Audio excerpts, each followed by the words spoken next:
Welcome to the 2026 Chelsea Flower Show. It is a typical British summer's day, which means we're all pretending that it's incredibly sunny. It's actually a little bit chilly. However, the gardens are looking spectacular and I can't wait to share them all with you. Let's go and discover them. This is very exciting. We're coming on to Max's garden. It's good to see you again. Come on in. I remember your beautiful garden from last time. And lovely to have you here again. So the garden is called Journey Beyond the Tracks Adelaide to Perth Garden, and it's very much inspired by the Indian Pacific train line that runs from the green cities of Adelaide and Perth. Oh my goodness, that's so specific and so wonderful, and I love train journeys, so I love it. You definitely should check this one out. It's pretty whopper. And so we're standing in this train-inspired structure. Looking out from one side, you see a more urbanistic environment, and at the other side, you see something more outback-inspired. And this in particular, it references the Kwongan, which are the sand plains of Western Australia. So these are a group of plants, super fantastical, really exciting paleo plants that have evolved over millions of years to survive in sand. No nutrients, just sand. Which is needed more and more, I think, nowadays. Exactly. It's quite topical. This potentially is where we might be moving to. It continues this conversation about, what's more important, native, non-native, to respond to the ever-changing climate. Yeah, well, when you look at native as well, you think native from when? Because that's the point with climate change. Exactly. What was native here in the Jurassic period? Yeah, exactly. Do you have a favourite part of the garden? I really like this little moment here as we go under this sort of mini urban forest to this lounging area where you can have your morning cup of tea or coffee, and you're close to the water here under the canopy of these acacia stenophyllus. You just get to have a really peaceful, tranquil moment.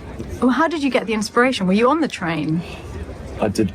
I was very lucky to go on the train, yeah. I went on it last year and it was really, really fantastic. And you get these constantly changing environments. What is the plant behind you?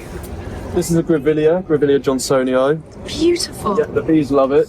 We've got some really interesting plants over in the sunken area. I don't know if you want to journey over there. Yeah, let's go. Yeah. Welcome aboard. We go down into the sunken area. Lovely ochre tones, very reminiscent of the outback of Australia. These are Xanthoria glauca, and they're grass trees. They grow about 15 millimetres a year, much like the Dicksonias. 15 millimetres? Yeah, so really slowly. Here are kangaroo paws and a Xanthos. Some people might know those. Got some wonderful plants here. Oh, that's extraordinary. Yeah, so these are plants that have just the most interesting shapes. But the flowering spike of this Xanthoria is really, they're actually called inflorescence, but it's really fun and kind of otherworldly. How did you find that at exactly the right point? It was not easy. I spoke to about 40, 50 different nurseries trying to get all of these plants together. A lot of them came from southern Spain, including these grass trees. So you did it and it's a triumph. Thanks for showing us again. Pleasure. Hopefully see you here next year. Hopefully.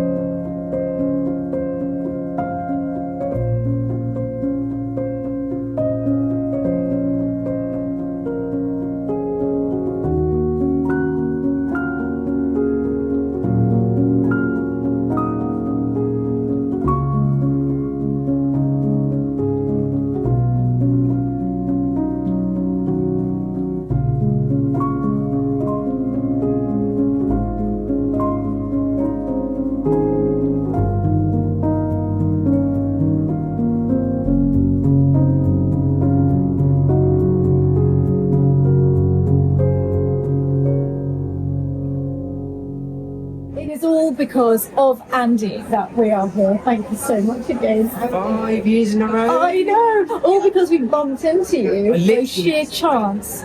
Our first Chelsea Flower Show. Literally fell over you walking outside from the exhibitor tent. We're in a premium position here because you've got Main Avenue, which is all your main show gardens, leading down from here, so you've got absolutely perfect view down Main Avenue, and also it's the best place to sit and watch the celebrities all day long till the royal family in. So again, like last year, you're previewing the show before the royal family gets here. Now we're on our way to see the Adelson Goddard flourish in the city garden. I'm with Joe on your incredibly beautiful garden. Thank you. So this is the Adelson Goddard flourish in the city garden. It's a garden that celebrates London being one of the greenest cities in the world, and there's loads and loads of narrative built into this garden. But the main thing really is that gardens in urban spaces are basically precious ingredients that create flourishing cities. So we've leaned into the oyster heritage of London. There's big oyster trade in London's history, and oysters, if you think about them, they filter out impurities and they naturally do that, and in the process they create pearls. And we think that city gardens do exactly the same thing. They filter out impurities, and they themselves are precious gemstones that adorn the city. That is the most beautiful idea thank behind you. the garden. That's wonderful. So we've got in our boundary wall, this is actually oystercrete. This is a concrete made from oyster shells from London restaurants. It's made in Hackney, so it's all local, and it's a concrete alternative, so it's an eco solution really to concrete. And you can see the shell detail in there. That again leads into our kind of oyster narrative about the garden. Actually, we dug up some oyster shells when building the garden, so there are some oysters dotted around the plant. So just showing how far back there have been oysters in London. Yeah. On the top of our wall, we've got the very last piece of bath stone that was used to clad Buckingham Palace, and we've got the last lump of it and sliced it up. How did you get that? That's You have to know the right people.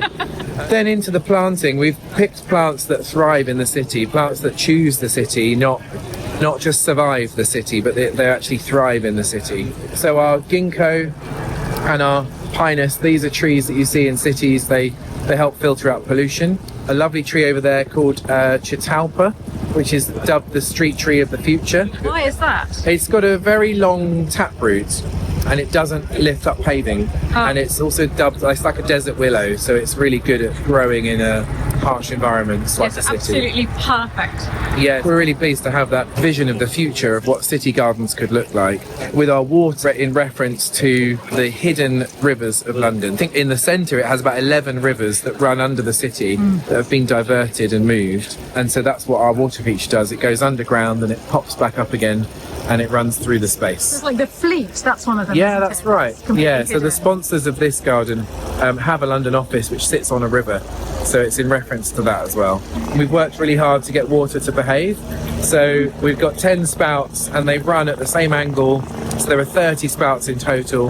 They run through the garden exactly the same, identical to each other, and we wanted that almost precious, jewel-like, almost rare kind of concept, that aesthetic to the garden, that it feels special and it feels a bit magical as well. And the sound, I think, especially in a city. That's what a lot of people have been saying today as well, just probably a bit of a surprise for us in just how much of a feature the water was. We thought it would be quite subtle, and it is, but it's a real draw. It draws you in the garden, and it also at the front you can see all of it, so we're really pleased with how that turned out. And it draws you back to your oysters as well. It does, yeah. We've even got oyster shells in the water. You realise you should be sitting here eating oysters. Well, there, whilst- we have got we've got an oyster shuck over here You have? serving our guests, That's and he's just superb. chucking the shells in the garden at the end. Oh my goodness, I can't believe I hadn't seen him earlier. Yeah, help yourself to an oyster. Oh, that is wonderful. Thank you so much. You're This very is welcome. Absolutely stunning.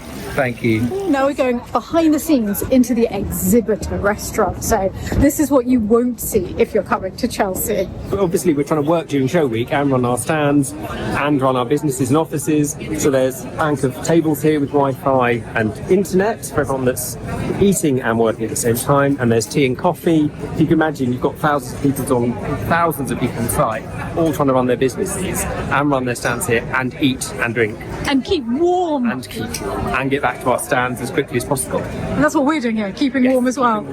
We've had our tea. We are ready to get back out there and look at some beautiful gardens again. We're with the drag queen gardener who's looking absolutely fabulous. Thank you so much. I like that you've gone florals for spring, but there's some black in there too. Of course. It's like Scaparelli, but more Scaparelli. Really, really good seeing you. Now we're heading over to one of my favourite sections, the balcony gardens. And I love this because it gives great inspiration, even if your garden is a tiny space.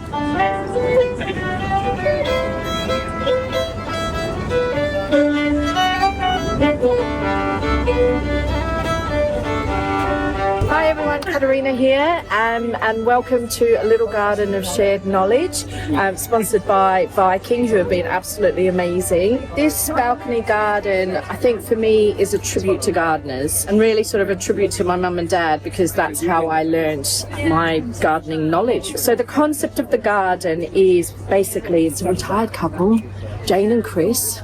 I love it. They've had gardens in the past, they've had bigger houses, but basically they've now downsized. This is a culmination of years of knowledge, but also of a collection of things that they've had in their different spaces. So there's lots of chosen treasures. The whole point is to really show people how you can garden in a small space. So your vegetables, your herbs, flowers, bringing them all together, fruit, and sort of showing how you can combine it all into one space and removing that sense of linear through the space. So the space is quite organic. So there's a lot of sort of softness to it. There's a lot of nice organic flow through as well. So this planting bed here is filled with loads of things. It's beautiful. Yes, this isn't really a static garden. Of course, you've got your static in terms of your grapevine, pomegranate and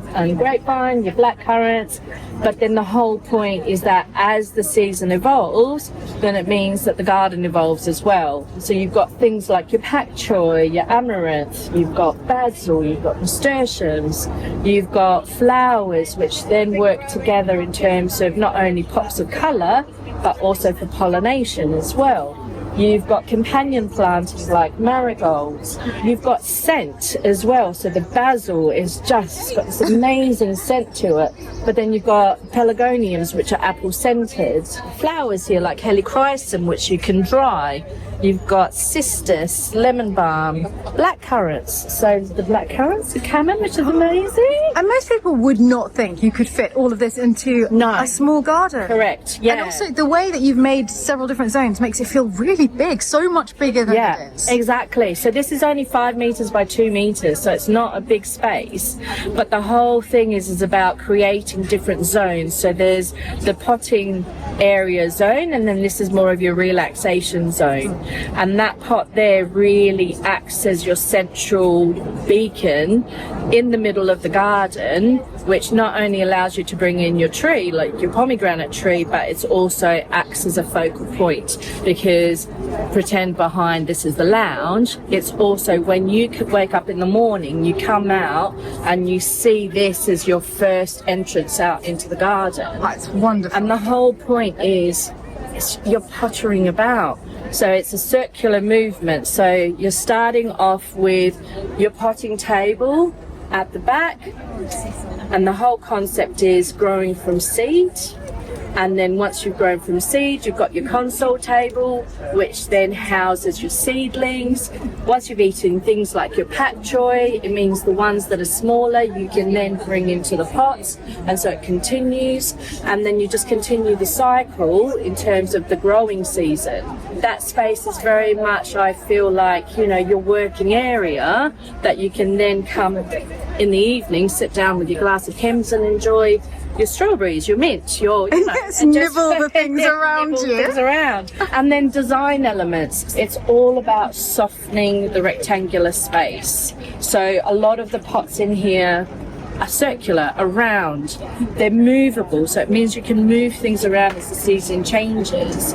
It also is all about texture as well. So we've got terracotta flooring. It's a beautiful floor. Yeah, it's amazing. Oh, the minute I stepped out onto it, wow. And the clever thing about it, the fact that the tiles are small tricks the eye to make you think that you've actually got a bigger space. And even now, it's really weird because it's grey. It's actually a warm grey, but then you've got these tiles which are a really warm terracotta, which then feed off the render, which is textured. So we've done a really sort of specific texture to it.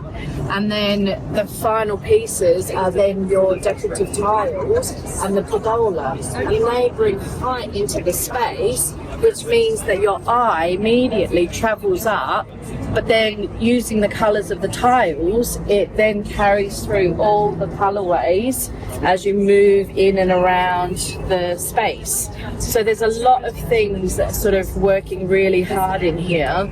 And the other thing with the pergola as well is not only does it give you height structure, but then it's a south-facing garden, so when then it gets really warm, these grapevines will start to climb over and it will start to give you shade. Yes. Well, as we were walking along, Yeah. Philip looked at this and went, "Oh my goodness, that is a garden that I would want." Yeah.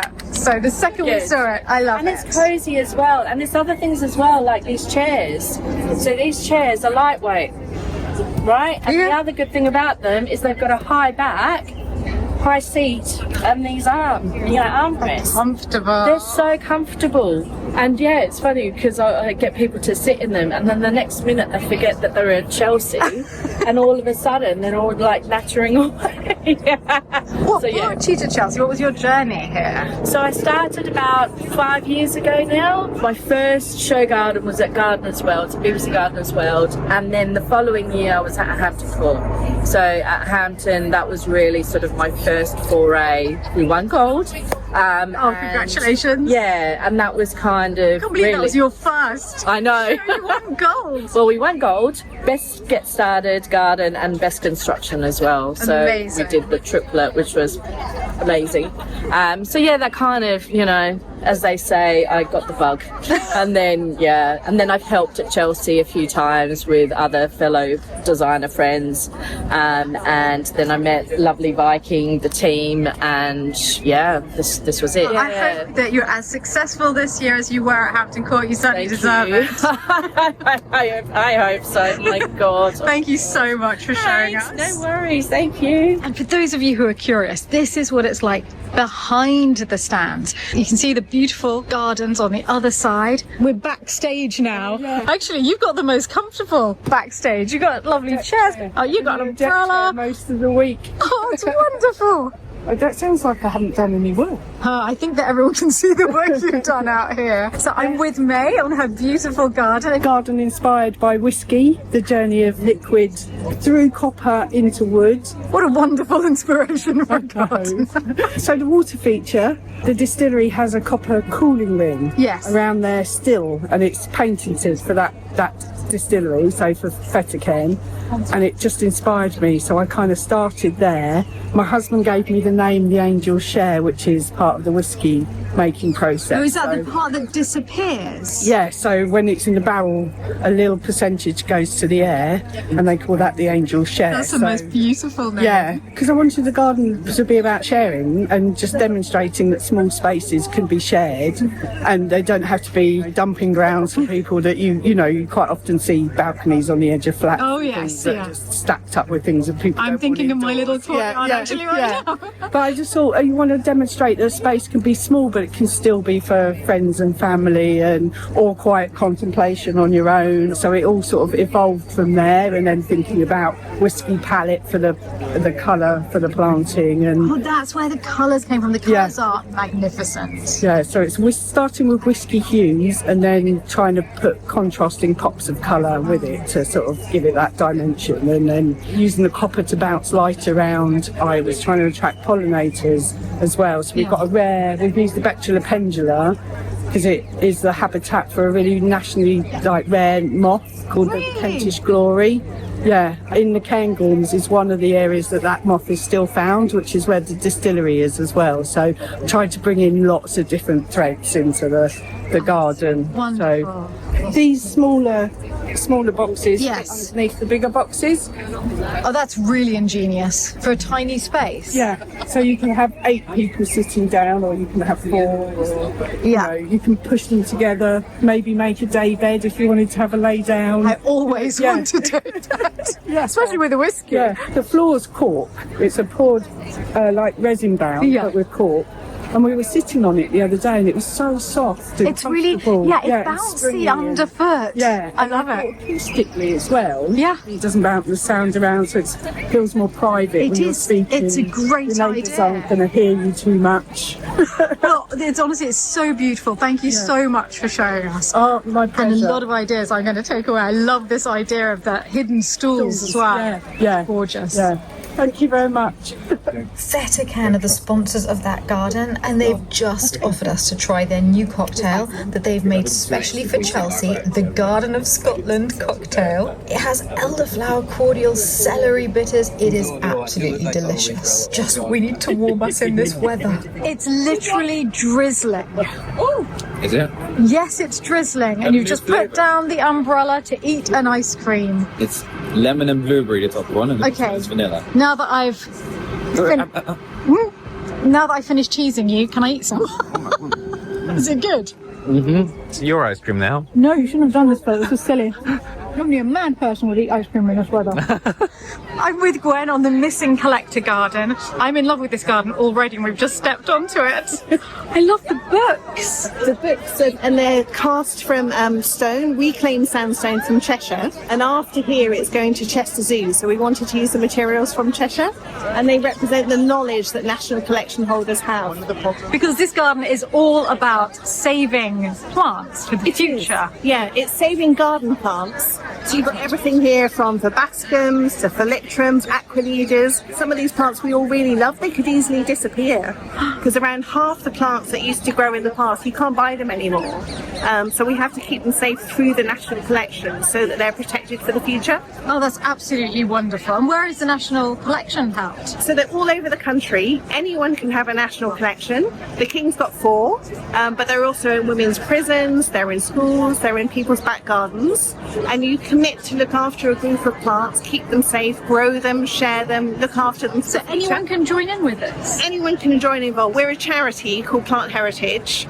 We've got thousands of members across the country, and anyone can become a member of Plant Heritage. You don't have to have a national collection to become a member, but if you have a real passion for a plant group, you can start a national collection and look after them. I think it's wonderful. Thank you so much. And thank goodness the incredible plants here are all going to be saved. Saved all for the future, yes. So Persica roses, they're known for the really dark centre that they have here. Very unusual. I didn't know them very well. So this one is called Bee's Knees. Oh, great name. Which is a really good name. So there's a national collection holder, Daniel Myhill, who has the Persica Rose collection, and he looks after the collection in his back garden. And actually that's now become his job. He breeds with David Austin now because he loves them so much. And he's keeping them alive. Keeping them alive, yeah. Are there other plants here that you love in particular? Oh, there's so many that I love here. Some of these amazing hostas are lent to us by Sienna Hosta, and they support the King's National Collection of Hosta at Highgrove. These phyllictrums, there's a guy called Nicholas Hook.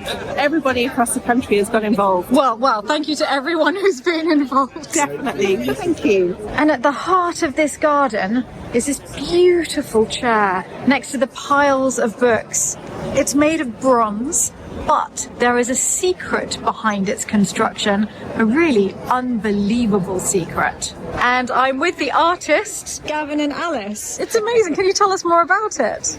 Well, this is a bronze cast of a willow chair that we grew. It took, I think, like 8 years, this one. Each chair takes about 8 years to grow? At least, yeah. We plant a tree, then leave its roots to grow for a few years, and then we coppice it, and then the water shoots. Those are the ones that we shape into the shape.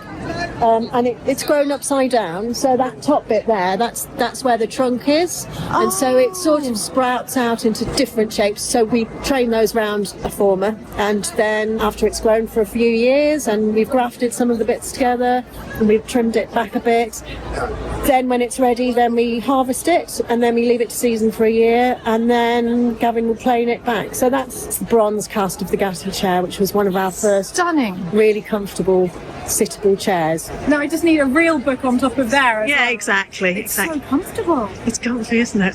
Not only are you growing the chair, but you're growing it upside down. So it's not as though you can try it out as it's growing. If you're feeling strong, you can kind of like pull yourself up underneath it. We've tried a couple of times, but yeah. When you turn it around, it's always different. You know? Is it not what you're expecting? Yeah, it's never quite the same, even though you've seen it every day for, years. It's amazing. It must be such a moment of discovery, seeing it standing up for the first time. It is, yeah, and they're always different as well, because you think, oh well, I can predict what this will be like, but actually it's that's different again. And how many have you made so far? Half a dozen, something like that. Not many, only a handful. Well, that's it, because it's such a slow process. Yeah, it's a really slow process, and it's still, we're still learning. It's going to be another, decade or two before this is like a repeatable thing. But I'm so impressed. Yeah, it's early days. And you're wearing the chair, aren't you? I just noticed. Yeah, little lapel badges. Oh, it's tipped the wrong way, but yes, little lapel badges. Yeah, so little bronze to go with the big bronze, but yeah. Beautiful. Congratulations, both of you. Thank you so very much.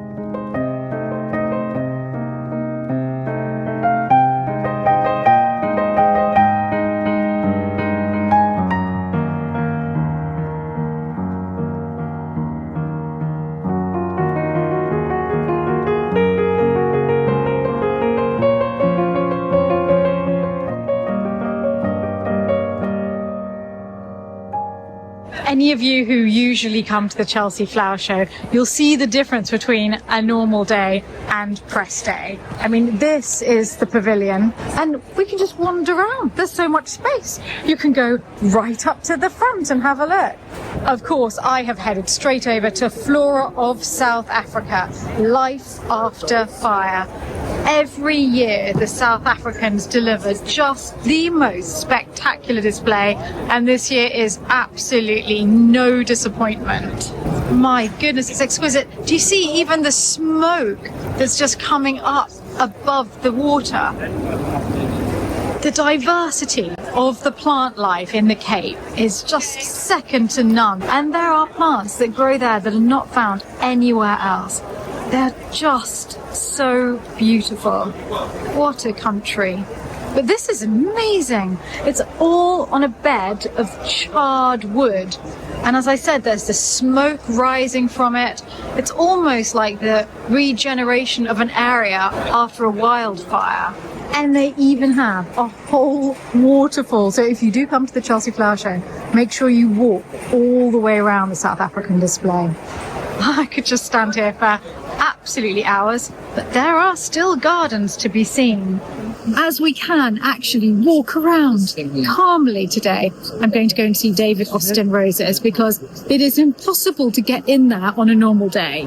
Here we are, and they have not disappointed. This year it's a mass of different roses under a beautiful rose arbor. Look at that, huge clusters of tiny roses.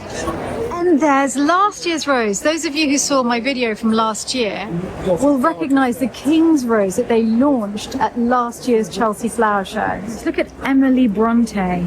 It's a huge double rose, very flat, almost like a saucer, with the most exquisite scent. The Emma Bridgewater, did you see that? Really? Yeah.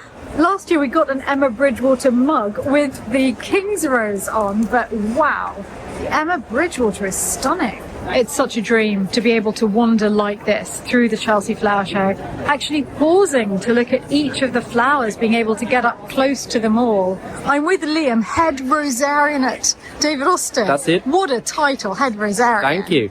It's so beautiful. Thank you very much. Big job this year. Over 700 varieties on this Cotswold garden for our new launch, which was the Sir David Beckham rose. Yeah. That's new for this to year. me, it looks like a porcelain flower. It's so perfect. That's a so really delicate. good description mention, it starts quite cut, but then it opens quite quickly, and it's quite cool in here today, and it hasn't opened up as much as when it's outside, when it becomes this blousy, peony, really lovely fragrance with nougat and musk and honey in there as well. Do you have a favourite here? Well, we did a piece for the Times recently, and I said that my favourite was the Lark Ascending. And Lark Ascending, it's a big 5 foot by 5 foot shrub. It's got a nice fragrance, it's great for pollinators, and good hips if you don't deadhead it. And I love this sort of mother of pearl apricot that you get in the bud. Oh, well, fabulous. And thank you for telling us all about it. Thank you very much. I have a new favourite. I was just stopped in my tracks when I saw this. Gabriel Oak. I've never seen a colour like it. It's a beautiful red in the centre, but then an almost fuchsia pink on the outside. It's just drawing me to it. Also, very, very large double blooms. Oh, this is so adorable. The bee botanical stalk. But wait, what do I see? Andy! A stowaway! A gnome. How was he allowed in? Gnomes have famously been banned at Chelsea since the 1920s. But I must say, he is not the first one we've seen here. I think they're staging a bit of an invasion this year.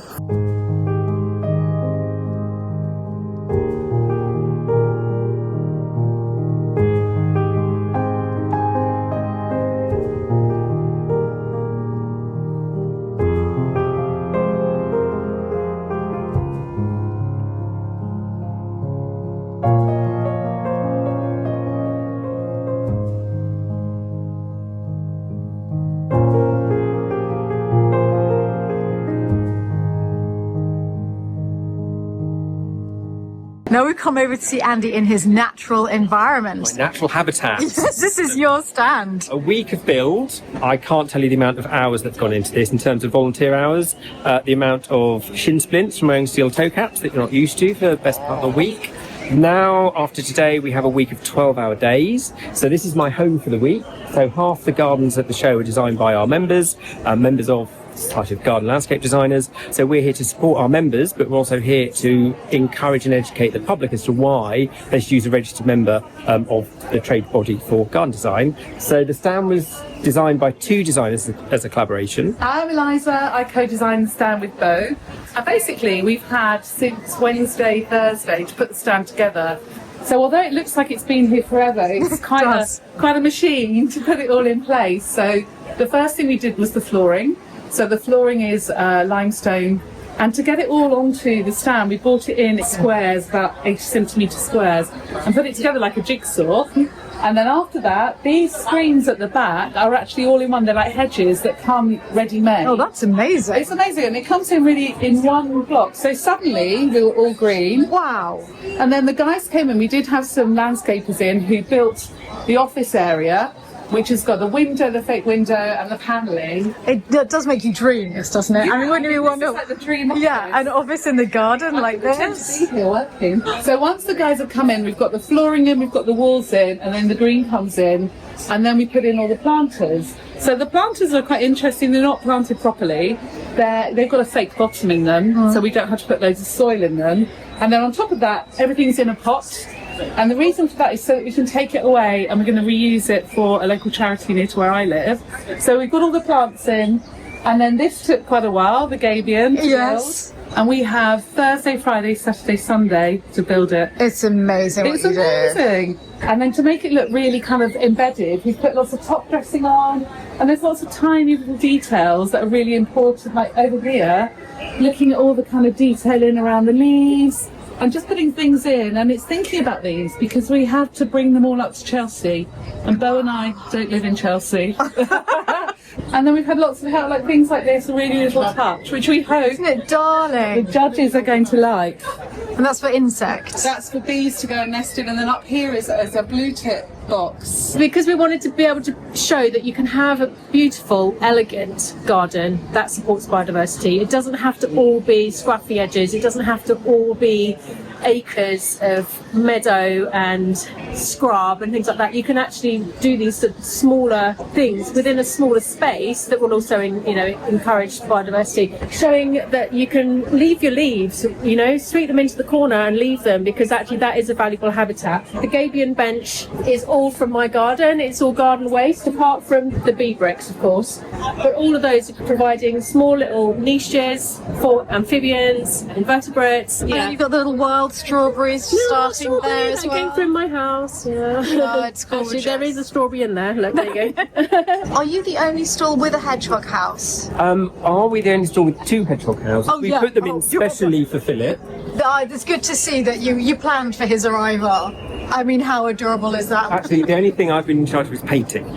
So that wall took about 3 days because we changed the colour about 5 times. And I painted the little bits of black card. You can tell there's a real flair to the way they're done. I'm not a grown-up. I can't colour inside of lines, but I'm allowed to paint black card and fake window frames, and that's my skill set.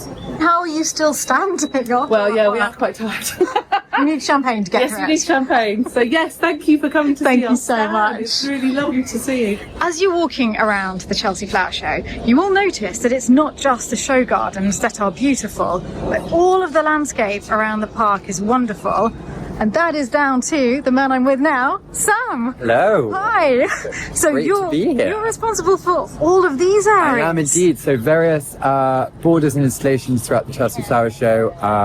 So it's called the RHS Site Planting, and there are a couple of designers involved, but I'm the principal designer in charge of the Ranelagh Gardens, which are the permanent private gardens to the Chelsea pensioners here at the Royal Hospital.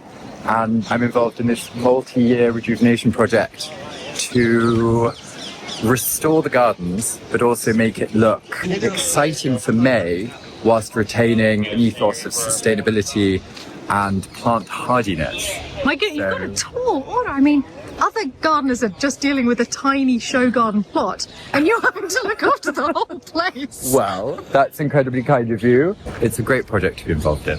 It's so much fun, I think, because of its scope. And the areas are quite varied. So there are some large shaded borders. This is probably the most exposed, sunny on top of a hill. So up here is much more gregarious, sort of classic Chelsea planting.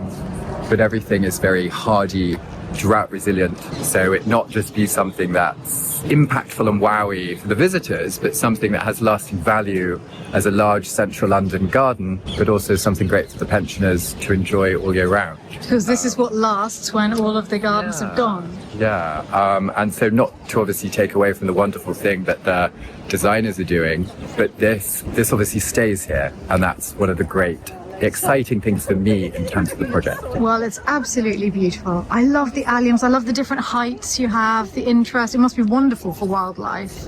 There was a hummingbird hawk moth here the other day, so it's great physically and tangibly seeing the difference that you're making, which is great. Congratulations. It is wonderful. It's been a very fun project. I bet. I've just brought you over to Gazeberville because they have just won Sustainable Garden Product of the Year for the most ingenious planter.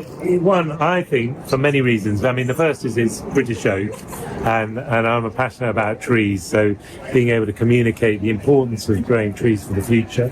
We've got a whole thing about 130 years to make these things, because that's the tree. But the other clever things is we wanted a planter where people could alter the plants in them. Normally, if you plant annuals, you've got to empty the whole thing out. Yes. And start again every season. And here you can have planters for the different seasons. So if I demonstrate this, you can twist and then take this piece off, you see. Oh, that's ingenious. And then what happens is you can then lift out the plant. So there, and this liner is made out of stockboard, which is recycled plastic already. So when you buy the planter, you can buy multiple ones of the liner and have your different seasons ready to change over as the seasons go on. Say this was my daffodils and they've all gone over, then I can just move them to some corner of the garden where they don't get seen. And in with the tulips. In the tulips. Bring in the tulips or whatever, and then put in my new ones that are already just coming in, and then that drops down. And the other thing is you can see, if it was a tree you were putting out, if this was all put together, you wouldn't be able to get it back down Absolutely. on. But because this is in two halves, you can then feed it in around your plants. And that one goes in, and then they just snap together, and then it's a twist and click. There we go. And that's all ingenious. ready. Well-deserved win. Thank you very much. Congratulations. Thank you. I can't believe it's nearly over. We're about to see our final garden for the day. So we're on Arit Anderson's garden, which is plot A1, and Anna, my lovely friend that I have known for 50 roughly years. We met at my first ever Chelsea, and it's been the lead on the planting. For the shade and the nighttime part of the garden, so we have lots of white tall foxgloves, scented phlox that when the light goes down in the evening, they really ping and show. Oh, how beautiful. So they sort of sparkle in moonlight.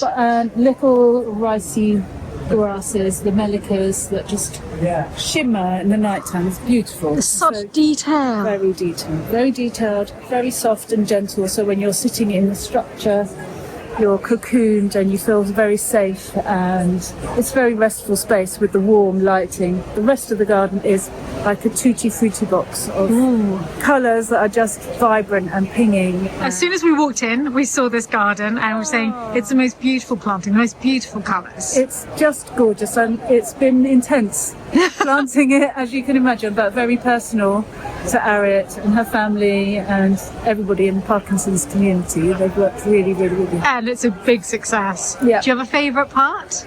My God, of course.